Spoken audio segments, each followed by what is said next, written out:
We are back! Welcome back to our channel and happy whatever day you're watching this. Thursday, hopefully, unless something's gone horribly wrong.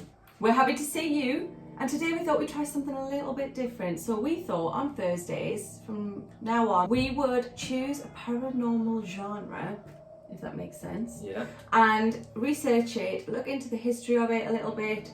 And then deliver it to you. Yeah, and we'd have a chat about it. It all depends on what you think about this video, so your feedback would be greatly appreciated, but we'd also love your interaction on this. Definitely. And we want to hear your experiences and opinions and thoughts and all of those good things. So get yourself a brew, turn off the lights, because today we're talking about shadow people. So, shadow people have been widely documented throughout history. They're said to be humanoid figures, and those who have experienced them have said that they are very, very real and very, very terrifying. I think the realness comes from the humanoid figure. Yeah, probably, because yeah. It looks like a person. Yeah. It's been said that there's been an atmosphere, like it feels like a person. Yeah.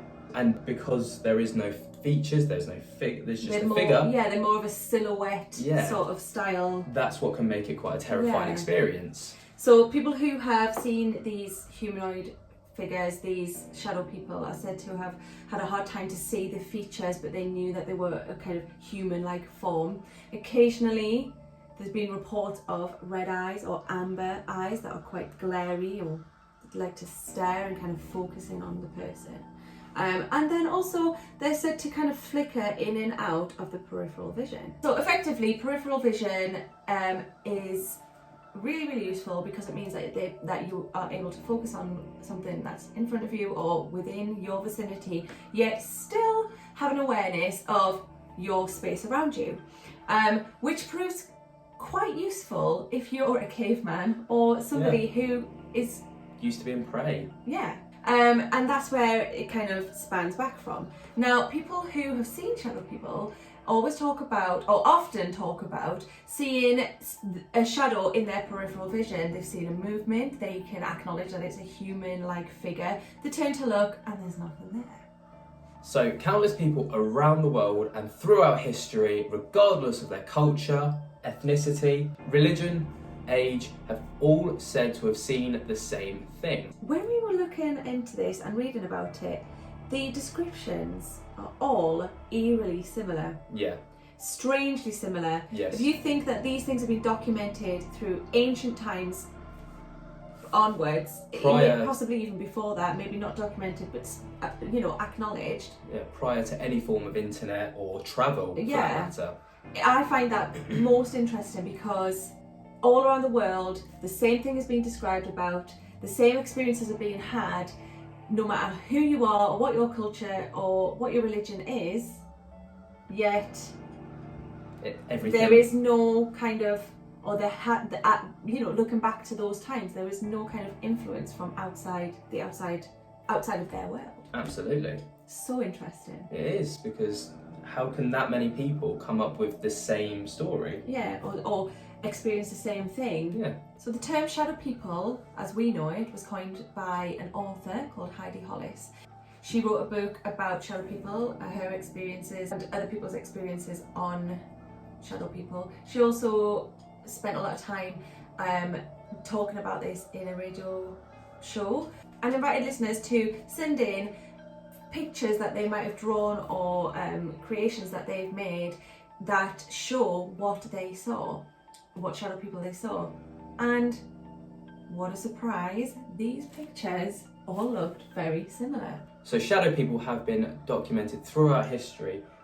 They've been referenced to in folklore that can date back to ancient times. The ancient Europeans have reference to it, and the Quran even has a little mention about it, and it's quoted to have described pitch black sapient beings that aren't of spiritual or physical nature. They're said to appear in two different ways. The first type are known as peepers, and these are the ones that are mostly documented as being seen in your peripheral vision. They're said to poke their head around doorways or around walls, hide in corners, and make themselves known but not. They're quite sneaky by the sounds of it. Yeah. They like to make you think you're going mad. Yeah, almost like mind games. Yeah, like, you know you've seen it, but you can't see it when you look. Yeah, that can cause a lot of like mental turmoil to someone if they're constantly seeing it. And the other way is a full visual apparition, which is being able to physically focus your eyes on Directly on the apparition. Yeah. Those ones are said to sometimes have the red eyes or the amber eyes that glow. Yeah. So can you imagine that waking up in the night and seeing just a shadow person with these darting, glowing red eyes? If it matches my lipstick, I wouldn't mind. I mean, I still would. So one particular shadow person that is well documented and renowned across the world is the Hat Man. He is a tall, thin entity who wears a hat and either a cloak or a long coat. So this one particular shadow person is deemed to be the most terrifying, or is documented to be the most terrifying of all the apparitions to show themselves, and is deemed to be a bad omen as well. So if you see him, you're in for a bad time. It's thought that if you see the Hat Man, you are going to suffer some form of personal tragedy. Yeah. So when you go to bed at night, don't open your eyes again until the morning light, okay?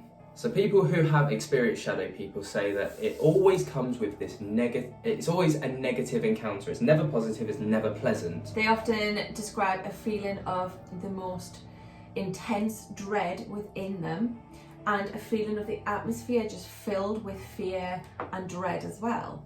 And a lot of people that, again, have these experiences tend to fall into quite a deep depression after these encounters. Yeah. So I was reading a story. It was a man who was a little bit older now, but when he was younger, he experienced the Hat Man, and he claims that the Hat Man visited him a few times, and the final time that he did, he approached him and touched him, and from that moment onwards, for 2 months, or well, it was just over 2 months, he fell into the most severe, deep depression, suicidal, lost a lot of weight, couldn't think straight, and was a complete shell of himself until he slowly kind of used different ways to kind of pull himself out of it, which is terrifying, isn't it? Like just from a touch to fall into a deep depression, yeah. Which could be suicide, like could make you suicidal. Yeah. But that kind of almost emphasises how severe the encounters can be. Yeah, and terrifying. Like to say it's terrifying is one thing, but that can pass. Yeah. But for it to linger for months, yeah, that's true fear, is trauma. Yeah. So we decided next we'd look into theories about what this could possibly be, and there were a few theories, a few hypotheses that came up. So the first was sleep paralysis. Sleep paralysis is where you are asleep, you wake up and you're not able to move a single muscle in your body. And then enters a shadow person who will look, sound, smell absolutely horrific. Your nightmares in reality, because you'll lay on your back with your eyes open and you can see this thing and it's coming for you. They are said to stand on your chest, you can't breathe, scratch at you, basically terrorise you. Yeah, and you can't do anything about it. Yeah, you can't do anything because you are paralysed. It is absolutely acknowledged that it is a real thing. People experience it all the time. Now, science have looked into this, and their theories are it could be to do with mental illness. It could be to do with like a mental health condition. It could be a lack of sleep. It could be overtiredness. It could just be your makeup, the way that you are. But my question to that is, how has this gone on for thousands of years?